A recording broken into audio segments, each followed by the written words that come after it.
Housing. पुराने शहर London जैसे काफ़ी जल्दी बदल रहे थे, बड़ी ड्रामेटिकली चेंज हो रहे थे। People began pouring in after industrial revolution. तो जैसे इंडस्ट्री शुरू हुई, बहुत सारे लोग लंदन की तरफ बढ़ते थे। फैक्ट्री और वर्कशॉप एस्टेब्लिश हुई। ये एक फोटोग्राफ है strangers home, illustrated in London news 1870 की। जनरल आइडिया यही है कि लिविंग कंडीशन जब किसी भी शहर में जहाँ इतने सारे लोग आएंगे वहाँ की ख़राब हो जाएगी।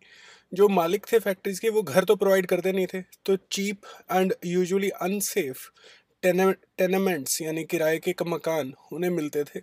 Poverty was not known in the country side. तो बहुत गरीबी नहीं थी कंट्री साइड में, लेकिन शहरों में गरीबी दिखने लगी।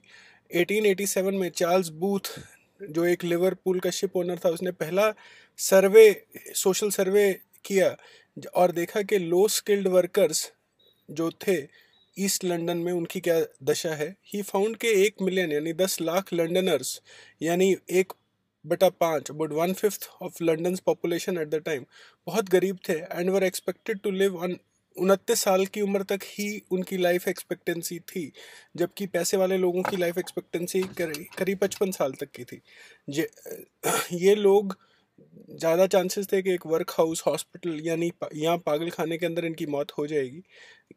लंदन शहर को कम से कम 4 लाख कमरों की ज़रूरत थी इसके गरीब जनता के लिए। For a better off city dweller continue to demand slums. ज़्यादातर देर तक जो लंडनर्स थे वो चाहते थे कि स्लम्स हटा दिए जाएं किसी तरह से, पर धीरे धीरे उन्हें समझ में आया कि ये जो स्लम्स में लोग रहते हैं इनकी ज़रूरत है, तो स्लम्स कैसे हट सकते हैं। तो फिर ज़रूरत बढ़ती गई कि एक need for housing for the poor की। इसके कई कारण थे। पहला कि जो ये 1 रूम हाउसेस थे, ये एक पब्लिक हेल्थ का खतरा बन गए थे। ओवर क्राउडेड, बैडली वेंटिलेटेड यानी हवा नहीं आती थी, और सैनिटेशन यानी टॉयलेट्स की कमी। दूसरा था कि इनमें आग लगने का खतरा था, तो फायर हैजर्ड की प्रॉब्लम इसमें हो सकती थी। और तीसरा, रशियन रेवोल्यूशन जो 1917 में हुई, उसके अंदर वर्कर्स ने उठ के सारे फैक्ट्री ओनर्स से उनकी सरकार बदल दी थी, सरकार और ओनरशिप्स वगैरह वगैरह। तो इस तरह का सोशल डिसऑर्डर का भी खतरा रहता था। रैट ट्रैप सेलर की एक तस्वीर है चूहा पकड़ने के लिए।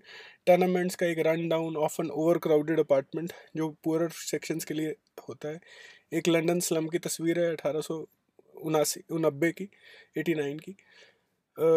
आगे भी और तस्वीरें दिखाई हैं। गरीब लोग स्ट्रीट्स पे ही खेल सकते थे, शायद आज भी ऐसा ही सच है।